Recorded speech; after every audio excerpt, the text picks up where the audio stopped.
తాకట్లో ఉన్న బంగారాన్ని విడిపించి ఆ రోజున మార్కెట్ ధర కట్టి మిగిలిన డబ్బును మీకు అందిస్తుంది కొమ్మూరి గోల్డ్.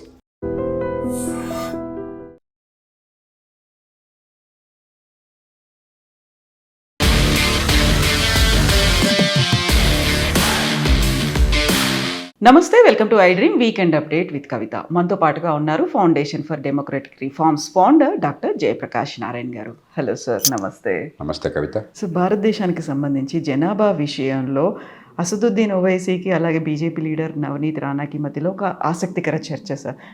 6 మంది పిల్లలు ఓవైసీకి ఉన్నారు, కావాలంటే మీరు 4 కనండి, 8 మందిని కనండి, ఎవరు ఆపేస్తున్నారు అనేది. ముస్లిం జనాభా విపరీతంగా పెరిగిపోతుంది కాబట్టి హిందువులు కూడా 6 ఉన్నారా పిల్లలు? 6 ఆయనే చెప్పాడు సార్. 5 కూతుళ్ళు, ఒక అబ్బాయి ఉన్నాడంట. సో నాకు 6 ఉన్నారు, మీరు కనండి అనే మాట. సో హిందువుల జనాభా తగ్గిపోతుంది, ముస్లింలు పెరిగిపోతున్నారు కాబట్టి ఇది వాస్తవమైన వాదన కాదు. గణాంకాలు ఏం చెప్తున్నాయంటే గత 30-40 ఏళ్ళుగా మీరు చూస్తే ప్రతి వర్గంలో మతం చూస్తే హిందువులు, ముసల్మాన్లు, క్రైస్తవులు, పారసీకులు, బౌద్ధులు, జైనులు కావచ్చు, సిక్కులు కావచ్చు, ప్రాంతాలు కావచ్చు, ఉత్తరాది దక్షిణాది, ఈ రాష్ట్రం ఆ రాష్ట్రం కావచ్చు, కులాలు కావచ్చు, సోకాళ్ళు అగ్ర కులాలు, మధ్య వ్యవసాయ కులాలు, లేకపోతే బలహీన వర్గాలు, దళితులు కావచ్చు, ప్రతి వర్గంలో జననాల రేటు తగ్గుతున్నది. ఫెర్టిలిటీ రేట్ అంటాం. అంటే ఒక మహిళ తన సంతానోత్పత్తి కాలంలో సగటున ఎంతమంది పిల్లల్ని కంటుందని చెప్పి ఫెర్టిలిటీ, టోటల్ ఫెర్టిలిటీ రేట్ అంటాం. అది తగ్గుతుంది క్రమక్రమంగా.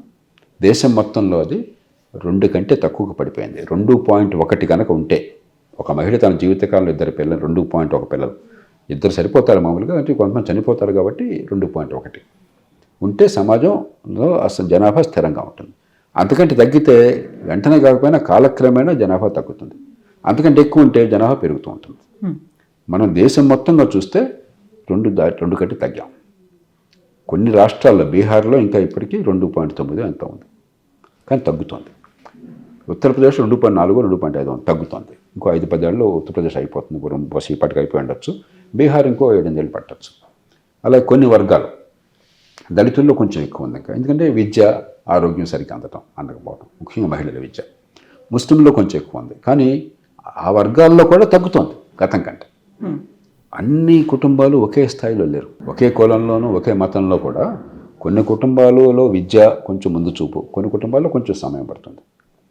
కాబట్టి ఆ తేడాలు ఉంటాయి. కానీ మొత్తం మీద సమాజం అంతా కూడా అన్ని వర్గాలు ఒకే మార్గానికి వెళ్తున్నాయి. ఒకప్పుడు జనాభా సమస్య దేశాన్ని కబళించేస్తుందని మేమంతా భయపడేవాళ్ళం. 1970ల దశకంలో ఒక వైద్య విద్యార్థిగా నాకు నిద్ర పెట్టేది కాదు. పీడకలు వచ్చాయి, ఈ దేశం ఏమైపోతుంది జనాభా అని చెప్పాను.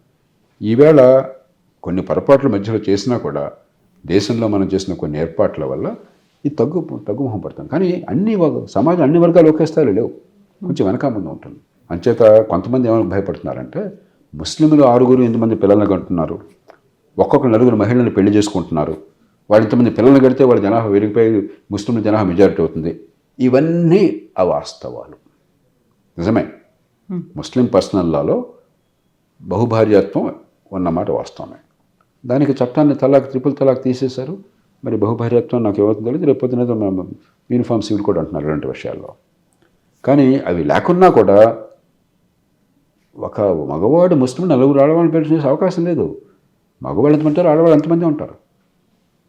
ఇది ఊరికే మనం ఊహాజనితమైనటువంటి సమస్య.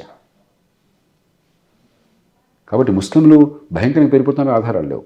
నిందాక చెప్పినట్టుగా జనాల రేటు కొంచెం మిగతా వాళ్ళకంటే కొంచెం ఎక్కువ ఉంది, కానీ తగ్గుముఖం పడుతుంది, కాస్త వెనక ముందు అంతే. ఈ అపోహల వల్ల వచ్చిన సమస్యలు ఇవన్నీ కూడా. నేను నిశ్చయంగా చెప్తున్నాను, ముస్లిం జనాభా ఈవేళ 15% ఎంత ఉంది, స్వతంత్ర రోజుల్లో 11% ఉంది, 4% పెరిగిన. కానీ మిగతా జనాభాతో పోలిస్తే ముస్లిం జనాభా కొంచెం ఎక్కువ పెరిగింది అన్నమాట వాస్తవం. ఆ 15-16 ఆగిపోతుంది, ఇక ఎంతకంటే పెరగదు. ఎట్టి పరిస్థితుల్లో 20 కడదు, 100 ఏళ్ళు గడిచినా కూడా.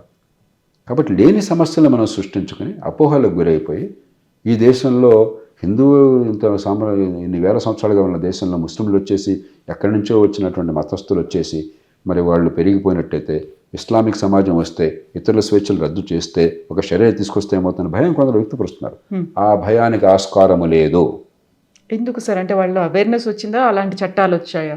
చట్టం కాదు, మనకి కాస్త చదువు, కాస్త ఆదాయం పెరిగాక పిల్లలు అదే పని కళను కోరుకోవట్లేదు. అసలు చాలామంది యువత పెళ్ళొద్దు అనుకుంటున్నారు. పిల్లలు వద్దనుకుంటున్నారు పెళ్ళి ఉంటే, పిల్లల భారం అనుకుంటున్నారు మంచికో చెడుకో. మనం వాళ్ళని పిల్లల్ని కనండయాన్ని పొద్దున పోసే 30 ఇప్పుడు కాదు 34 చాలా దేశాల్లో ఆ పరిస్థితి వచ్చింది. కాబట్టి కాలానుగుణంగా ఆధునికీకరణలో భాగంగా పట్టణీకరణలో భాగంగా పిల్లల్ని ఎక్కువ కంటం అనేది తగ్గిపోయింది. పెళ్ళి తొందరగా చేసుకోవడం తగ్గిపోయింది. పూర్వం 18 ఏళ్ళు వస్తే బాబాయ్ ఆ అమ్మాయి ఏమైపోతున్నా ఇప్పుడు అనుకోవట్లే. అమ్మాయికి చదువు సంధ్య అవసరం అనుకోలే పూర్వం. ఇప్పుడు అమ్మాయి అబ్బాయి తేడా లేకుండా మంచి విద్య, మంచి వృత్తి, మంచి వ్యాసంగం, మంచి వ్యాపారం, ఇది హక్కుగా భావిస్తున్నాం మనం. దీంతో సహజంగానే వివాహంలో కానీ లేకపోతే పిల్లల కంటంలో కానీ మార్పులు వచ్చినాయి. అంచేత మనం ఏదో ఒక వర్గంలో జనాభా పెరిగిపోయి భారతదేశం మొత్తాన్ని ఆక్రమించేస్తారనే అపోహకు ఆస్కారం లేదు. అనవసరం అపోహలకు గురై ద్వేషాన్ని పెంచబోకండి. అన్ని వర్గాలలో ముస్లింలతో సహా, క్రైస్తవులతో సహా, హిందువులతో సహా అన్ని వర్గాల్లో జనాభా పెరుగుదల తగ్గుతోంది, పిల్లల ఉత్పత్తి తగ్గుతోంది, జనాభా స్థిరీకరణకు వచ్చేస్తుంది. చాలా దగ్గరలో ఉన్నాం. డెమోగ్రఫీస్ చేంజెస్ అనేవి చాలా వచ్చాయని అస్సాంలో ఆల్మోస్ట్ ఉన్నటువంటి 33 జిల్లాల్లో 15 జిల్లాల్లో 50-60% కంటే ఎక్కువ ముస్లింలే ఉన్నారు. అక్కడ చేంజ్లు వస్తున్నాయి అనేది ప్రభుత్వం చెప్తోంది, లెక్కలు కూడా అవే కనిపిస్తుంది. అది కాంతిశూకుల వల్ల బంగ్లాదేశ్కి సరిహద్దున ఒక పక్కన తూర్పున అస్సాం ఉన్నది, పశ్చిమాన అస్సాం కానీ త్రిపుర కానీ ఉన్నాయి, పశ్చిమాన బంగ్లాదేశ్ ఉన్నది, బెంగాల్ ఉన్నది. ఆ కారణంగా అక్కడ ప్రభావం ఉంటుంది. అది దేశం మొత్తానికి సమస్య కాదు. అక్కడేదో సిటిజన్షిప్ రిజిస్టర్లు అన్నది మరొకటి ఉన్నారు, వాళ్ళ కంట్రోల్లో పడతారు. దాని గురించి మనం ఎక్కువగా ఆలోచించక్కర్లా. సో మోదీ కూడా ఇదే మాట అన్నట్టున్నారు, వెస్ట్ బెంగాల్ ఓన్లీ ఎన్నికల కోసమా లేకుంటే వాళ్ళు ఇన్ఫిల్ట్రేటర్స్ వస్తున్నారు కాబట్టి ఆ ఇన్సిడెంట్ అలా ఉందనుకో. మనకి రాజకీయంగా వాళ్ళ మనసులో ఏ కారణం ఉండొచ్చు. మనం చూడవలసింది చేస్తోంది చట్టబద్ధమా కాదా, చేస్తోంది హేతుబద్ధమా కాదా, ఈ పని వల్ల దేశ ప్రజలు నెరవేరుతాయా లేదా.